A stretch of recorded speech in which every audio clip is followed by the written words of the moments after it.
Bonjour et bienvenue à tous pour cette leçon numéro 30 de notre cours de communication et de vocabulaire en français de niveau intermédiaire.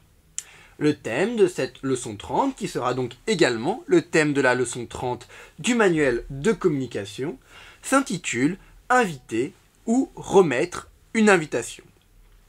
Pour cette leçon 30, nous introduirons également notamment le chapitre numéro 23 du manuel de vocabulaire qui s'intitule « Sport, jeux, loisirs ». J'espère que tout s'est bien passé pour vous jusqu'ici et je vous souhaite bon courage pour cette leçon 30. C'est parti.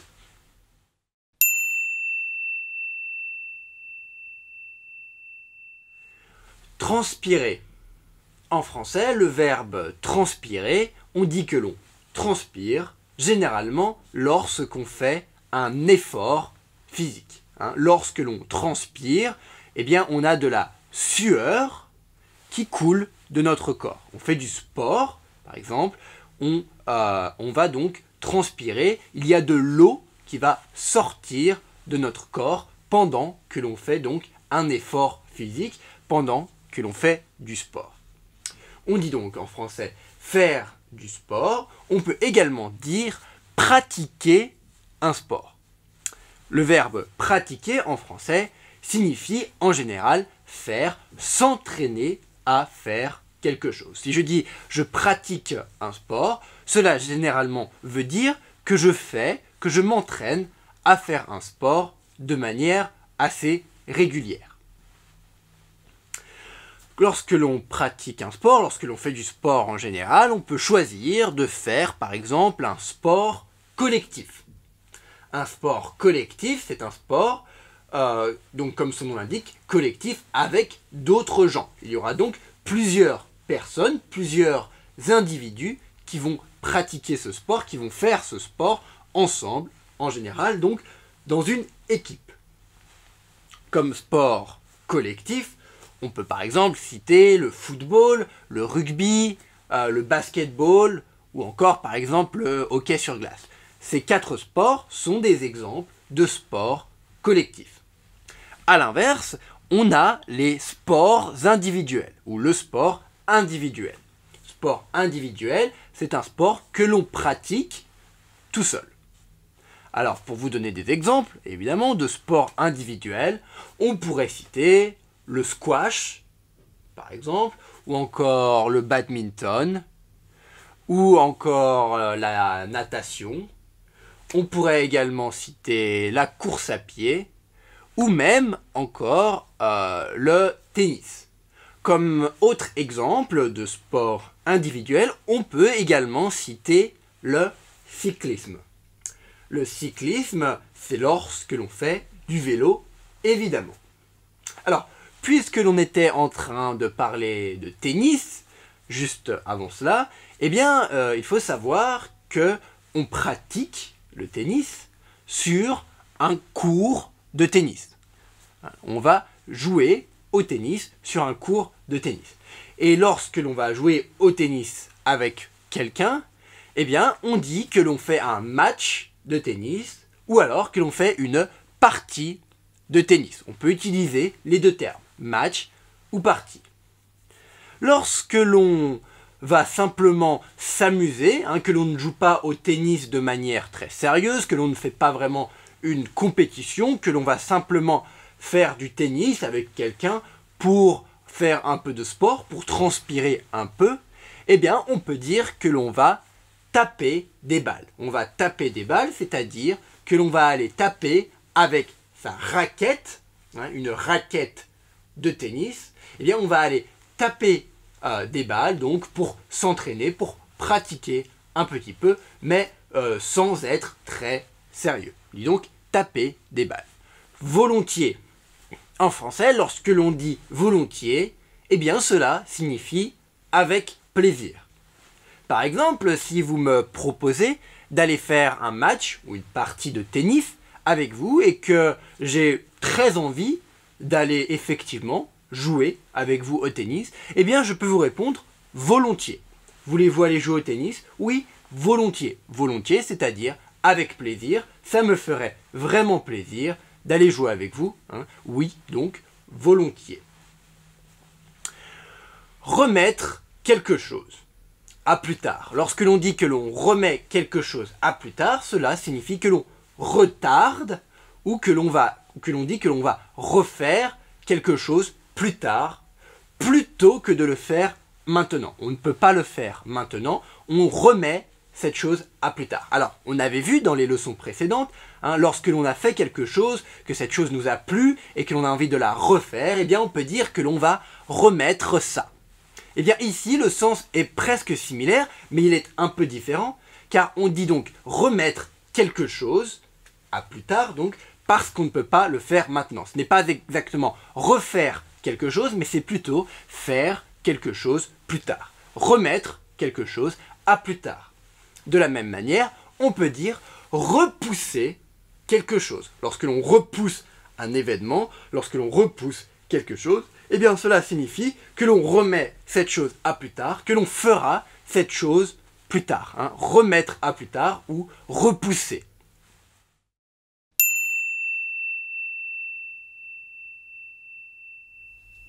Allô? Allô Louise? Salut, c'est Adrien. Tu serais libre ce week-end pour aller transpirer un peu ensemble? Oh oui, volontiers. Qu'est-ce que tu aimerais faire? Est-ce que tu pratiques un sport? Il me semble que tu m'avais dit que ça ne t'intéressait pas beaucoup. Regarder des événements sportifs, ça m'ennuie un peu.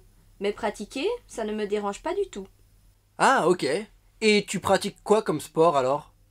Je suis plus sport individuel que sport collectif, à vrai dire. J'aime bien le tennis, le squash, le badminton et la natation. J'aime aussi le cyclisme et la course à pied.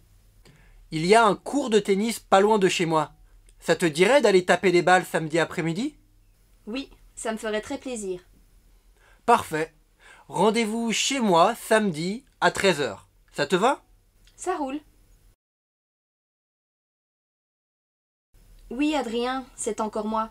Je viens de me rendre compte que j'ai un empêchement samedi en début d'après-midi. Ça t'embêterait de repousser cette partie de tennis en fin d'après-midi? Malheureusement, je suis pris en fin d'après-midi. On n'a qu'à remettre ça à dimanche, sinon. D'accord, va pour dimanche.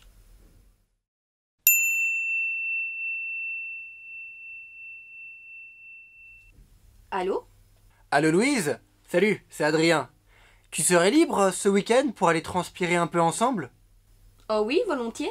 Qu'est-ce que tu aimerais faire? Est-ce que tu pratiques un sport? Il me semble que tu m'avais dit que ça ne t'intéressait pas beaucoup. Regarder des événements sportifs, ça m'ennuie un peu.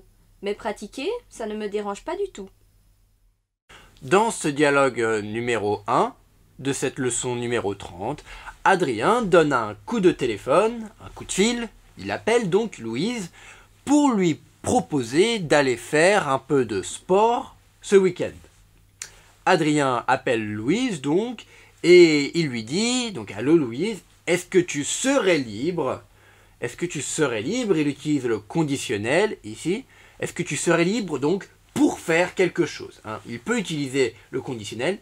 Ici, Adrien, il l'utilise pour dire être libre, donc pour faire quelque chose. Est-ce que tu serais libre, hein? Et la condition ici, donc, c'est donc pour faire quelque chose. Hein. Est-ce que tu serais libre pour faire quelque chose? Ici, Adrien dit pour aller transpirer, hein, pour aller transpirer ce week-end. Alors, c'est une expression que l'on peut utiliser généralement dans un contexte plutôt familier. Hein, on peut dire aller transpirer, cela peut signifier donc aller faire du sport. Pourquoi? Eh bien parce que si je vous propose d'aller transpirer un peu demain, eh bien cela signifie aller faire une activité physique, hein, une activité physique qui va nous faire transpirer, donc aller faire du sport. Donc Adrien demande à Louise si elle est libre pour aller faire du sport, donc si elle serait libre pour aller transpirer ce week-end. Louise est tout à fait d'accord, hein, ça la branche bien de faire du sport, d'aller faire du sport ce week-end, et c'est pourquoi elle répond à Adrien « Oh oui, volontiers ». Volontiers, c'est-à-dire avec plaisir, Adrien, ça me branche bien, je suis tout à fait pour aller faire du sport ce week-end, pour aller transpirer un peu. C'est pour ça donc qu'elle dit « volontiers ». volontiers, on l'a déjà expliqué dans le vocabulaire. Cela signifie avec plaisir. Oui, j'ai vraiment envie d'aller avec toi faire du sport, volontiers. Adrien répond alors ensuite à Louise, il lui demande « Est-ce que tu pratiques un sport ?» Est-ce que tu pratiques un sport, c'est-à-dire est-ce que tu fais un sport en particulier? Est-ce que tu donc fais ce sport de manière régulière? Est-ce que tu pratiques donc ce sport? Pratiquer, là aussi, on l'avait expliqué dans le vocabulaire. Lorsque l'on pratique un sport, c'est que l'on fait un sport de manière assez régulière. Donc, est-ce que tu pratiques un sport? C'est ce que demande Adrien à Louise. Il lui demande cela. Pourquoi? Eh bien parce que l'on se rappelle, dans un des dialogues précédents, dans une des leçons précédentes, Louise avait dit qu'elle n'était pas très intéressée pour aller voir du sport avec Adrien, lorsque Adrien lui avait proposé. Donc Adrien demande à Louise si elle fait un sport de manière fréquente, assez souvent donc, car il lui dit donc, si je me rappelle bien, tu m'avais dit que ça ne t'intéressait pas forcément beaucoup donc de faire du sport. Louise répond alors à Adrien, elle lui dit non, mais regarder des événements sportifs, aller regarder des autres personnes faire du sport, ça m'ennuie. Ça m'ennuie, ça ne m'intéresse pas beaucoup. Mais elle explique que pratiquer, c'est-à-dire faire le sport elle-même, pratiquer donc ce sport elle-même, ça, en revanche, par contre, donc, ça ne l'ennuie pas du tout, ça ne l'embête pas du tout. Elle aime beaucoup donc pratiquer du sport, faire du sport elle-même, même si ça ne l'intéresse pas beaucoup de regarder du sport en général, de regarder d'autres personnes faire du sport. Ah, ok. Et tu pratiques quoi comme sport alors? Je suis plus sport individuel que sport collectif, à vrai dire. J'aime bien le tennis, le squash, le badminton et la natation. J'aime aussi le cyclisme et la course à pied. Il y a un cours de tennis pas loin de chez moi. Ça te dirait d'aller taper des balles samedi après-midi? Oui, ça me ferait très plaisir. Parfait. Rendez-vous chez moi samedi à 13 h. Ça te va? Ça roule. Ici, après que Louise ait expliqué à Adrien que même si elle n'aimait pas vraiment regarder le sport, si ça l'ennuyait, eh bien, pratiquer du sport, par contre, ça ne la dérangeait pas du tout. Eh bien, ici, Adrien demande alors à Louise, ah bon? Et donc, que tu pratiques quoi comme sport? Tu pratiques quoi comme sport? C'est-à-dire, quel sport, quel genre de sport pratiques-tu? Quel genre de sport, quel sport fais-tu de manière régulière? Louise répond alors à Adrien, elle lui dit je suis plus sport individuel que sport collectif, à vrai dire.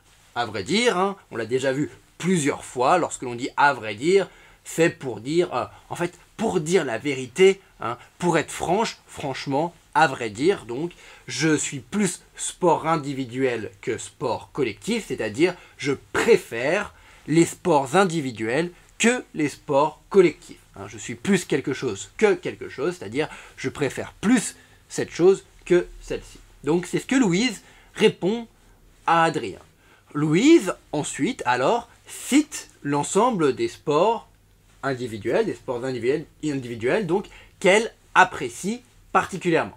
Elle cite donc le tennis, le squash, le badminton, elle cite également la natation, et encore le cyclisme et la course à pied. Donc tous ces sports sont des sports individuels, car on l'a déjà expliqué, dans la partie vocabulaire, eh bien c'est des sports que l'on peut pratiquer tout seul. Tennis, squash, natation donc, cyclisme, course à pied ou encore badminton sont des sports où l'on joue pour soi, contre quelqu'un d'autre peut-être, mais pour soi. On n'a pas de coéquipier, on ne joue pas dans une équipe, on joue pour soi, ce sont des sports individuels. Adrien, donc, qui vient d'écouter les sports que Louise pratique, les sports que Louise aime, en tout cas, lui répond « Ah, je vois », et il dit il y a un cours de tennis, un cours de tennis c'est un terrain, un endroit où l'on peut jouer au tennis. Adrien dit donc, il y a un cours de tennis près de chez moi. C'est-à-dire, près donc de là où Adrien habite, il y a un endroit où l'on peut jouer au tennis. Il y a un cours de tennis, et donc Adrien propose à Louise d'aller taper des balles ce samedi après-midi. Donc ce week-end, ce samedi après-midi, Adrien propose à Louise d'aller taper des balles, c'est-à-dire d'aller jouer au tennis ensemble de manière amicale, sans faire de compétition. Aller taper des balles, en général, c'est simplement pour faire un peu de sport, l'histoire de faire un peu de sport, donc l'histoire de transpirer un petit peu. On dit donc taper des balles.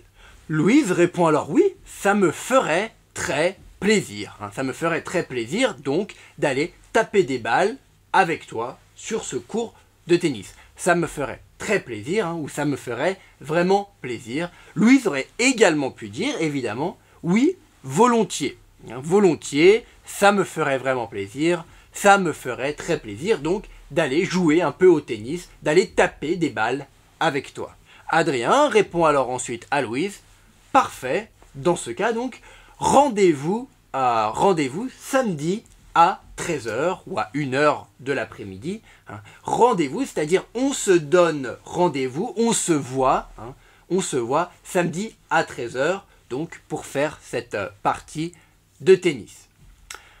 Lorsque l'on dit à quelqu'un, bon bah très bien, rendez-vous à telle heure, un tel jour, eh bien c'est que l'on donne à cette personne un rendez-vous. On n'est pas obligé de dire la phrase en entier, on n'est pas obligé de dire je te donne rendez-vous samedi à 13 h.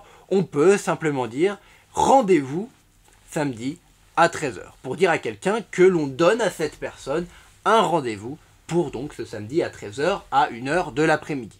Adrien demande tout de même à Louise si elle est d'accord avec cela, avec cet horaire, et Louise lui répond que oui.